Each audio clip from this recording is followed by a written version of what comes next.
Aloha, it's The Guardian's Peter Bradshaw here, critic-fluencer, dadpreneur, back with another iteration of content in my YouTube channel.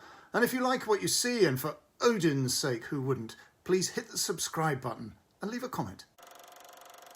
The pure gorgeous villainy of F. Murray Abraham once again floods the screen, as saturnine and sulphurous as ever, in this new re-release of Amadeus, in its original 1984 theatrical cut, adapted by Peter Shaffer from his own stage play about the two real-life composers, one a genius and one a non-entity, itself a theme variation on Pushkin's 1830 piece Mozart and Salieri, and directed by the great Czech filmmaker Milos Forman, his English language masterpiece, or maybe his masterpiece, full stop. Abraham was in his mid-40s when he took this Oscar-winning role, and when I first saw it, I thought he would surely dominate the movies for decades to come, quite possibly in classical adaptations in which he would, say, be a superlative Iago or Faustus.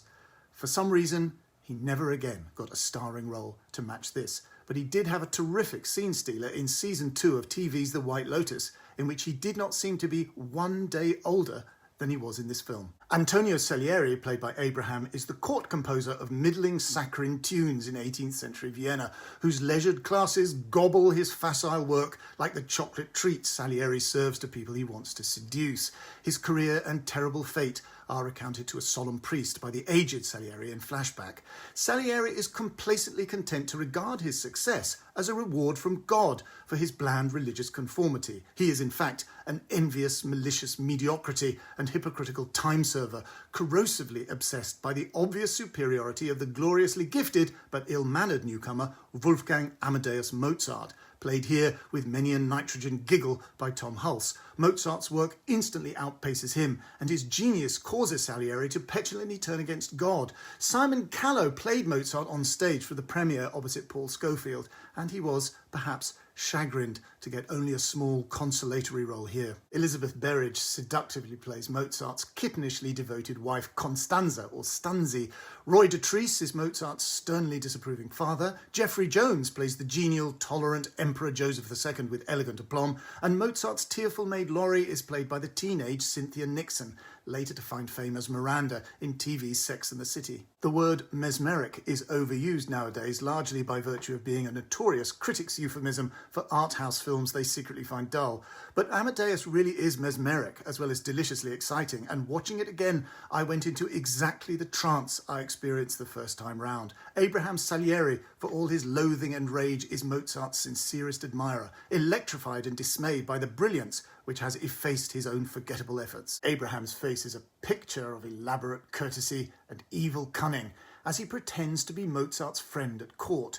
With pure satanic connoisseurship, he sees how it is not merely Mozart's naivety, but his genius which will be his downfall, how his superbly original work will gradually be rejected by simpering high society, how the resulting poverty and depression will erode his health, and so Salieri conceives his own diabolical masterpiece, greater and more audacious than any of his banal musical work, to exploit Mozart's shock and guilt at the death of his father, which Salieri has correctly divined from the plot of Mozart's opera Don Giovanni, by arriving at his door in a sinister ball mask, like his father's ghost, to commission a requiem for ready cash, which Mozart can hardly refuse, a work which will keep alive the psychic wound of despairing guilt, which will drive him to his death.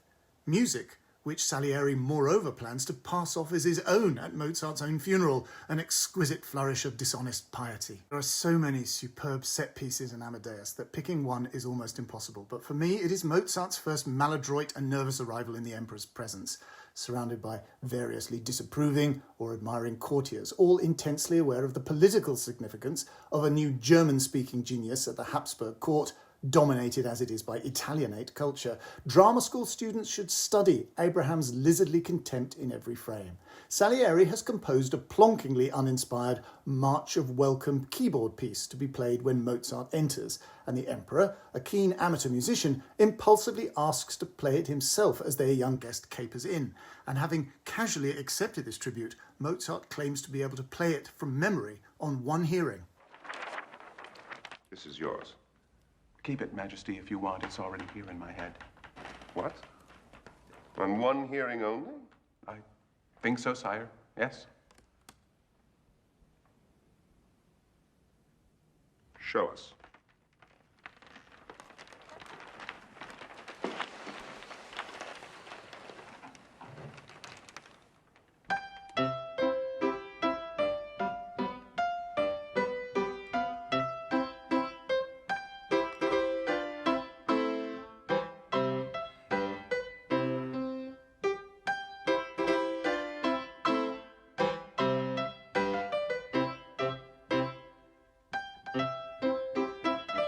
The rest is just the same, isn't it?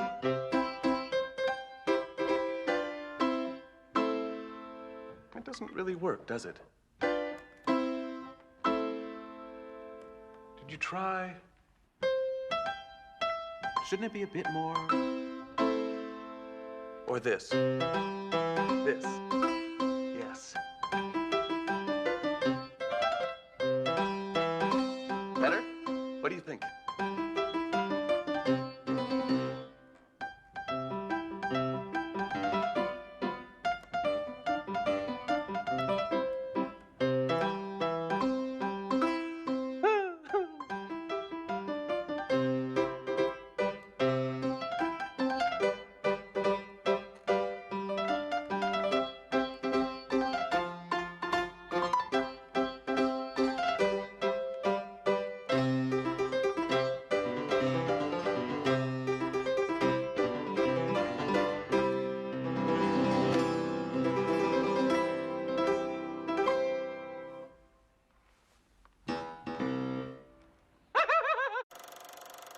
What was Salieri's motive for offering Mozart this musical gift? Perhaps an act of confidence to preempt any suggestion of envy. Perhaps he wished to overawe Mozart with this extravagant gesture, or to establish his own primacy as the composer at this vital moment. Or perhaps he wished, with Machiavellian spite, to tempt Mozart into some bratish display of ingratitude with which he would disgrace himself. But he could hardly have expected the authentic, unpolitical genius of Mozart's response.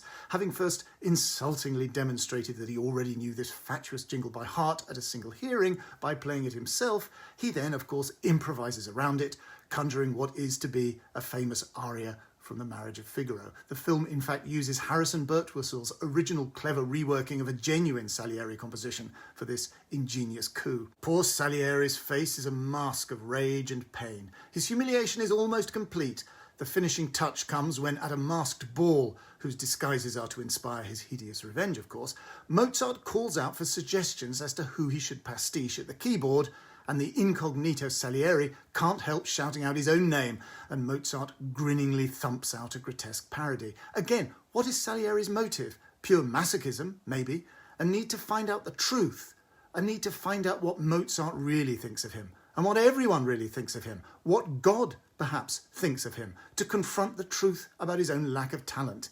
There is a kind of integrity in it. Salieri's final grim procession down the chaotic hallway of the psychiatric hospital, proclaiming his status as the patron saint of mediocrity, is a chilling bravura moment.